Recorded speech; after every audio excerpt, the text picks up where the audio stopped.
Senhor presidente, senhoras vereadoras, senhores vereadores, por favor, pastor, o tempo está... Ah, é verdade, correndo. Senhoras vereadoras, senhores vereadores, público que nos assiste, uma boa tarde a todos, indistintamente.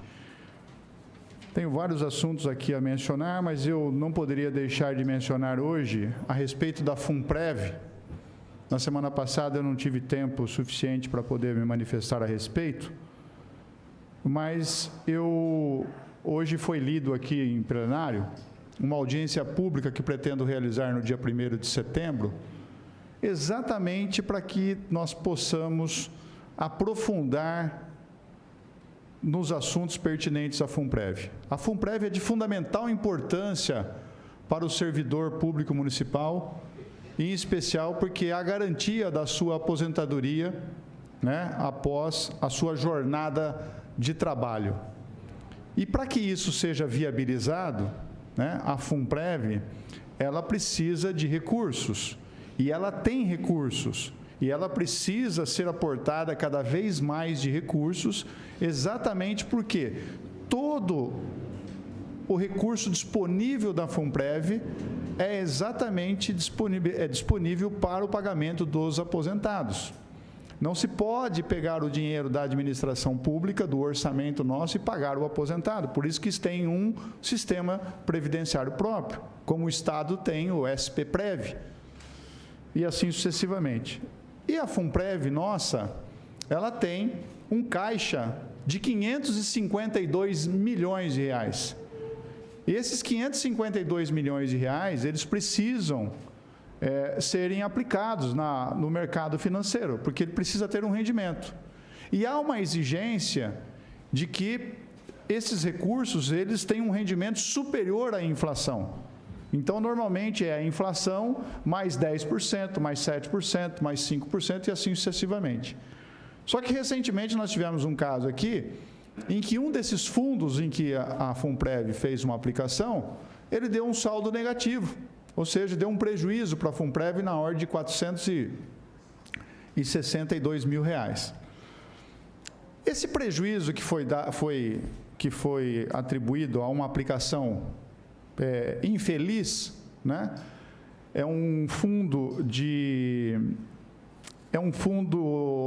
investimento e participações de incorporação imobiliária, proposto à época pela Caixa Econômica Federal, a Caixa Econômica Federal que apresentou para a FUNPREV esse fundo.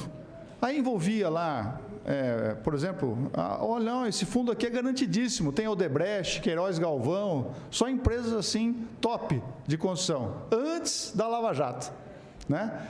E aí, obviamente que os olhos, né, saltaram, brilharam e falaram, pô, esse é o fundo bom. Resumindo, o fundo foi um fiasco e teve um prejuízo. Por que eu falo isso? Porque todo o dinheiro a ser aplicado pela FUNPREV, pelos técnicos da FUNPREV, tem que ter uma margem de segurança. E hoje, para se ter uma ideia, dos 552 milhões, nós temos 171 milhões aplicado em risco, em investimento de risco muito baixo. 133 milhões, o nível de risco é baixo. 64 milhões, o risco é médio.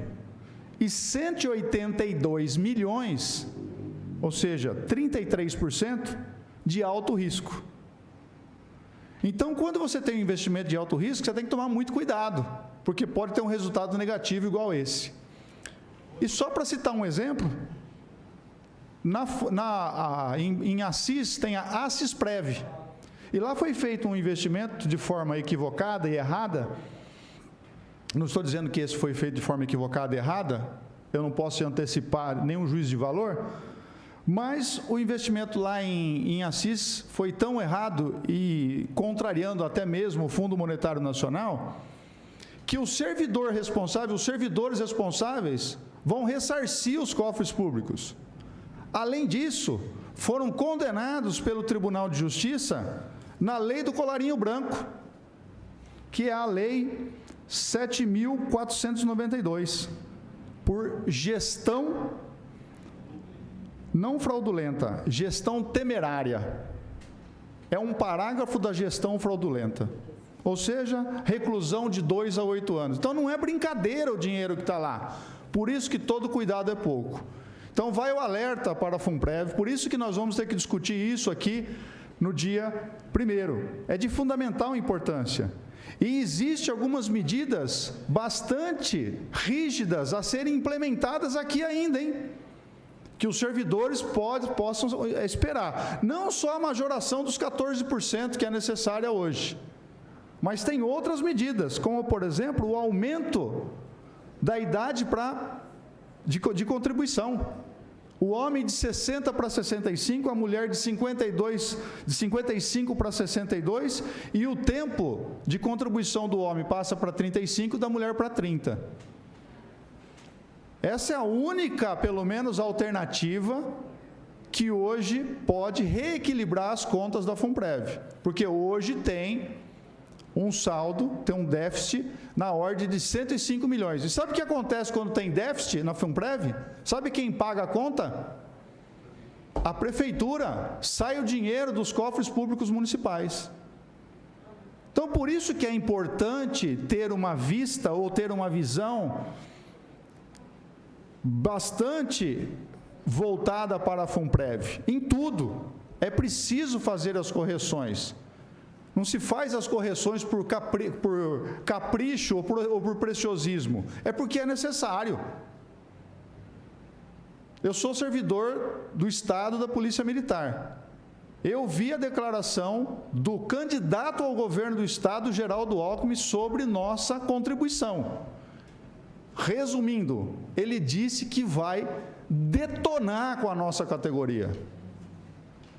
Com a nossa categoria, com a categoria dos policiais civis, dos policiais técnicos científicos e dos policiais penais, os agentes penitenciários. Segundo ele, fomos privilegiados, ao contrário do que ele imagina.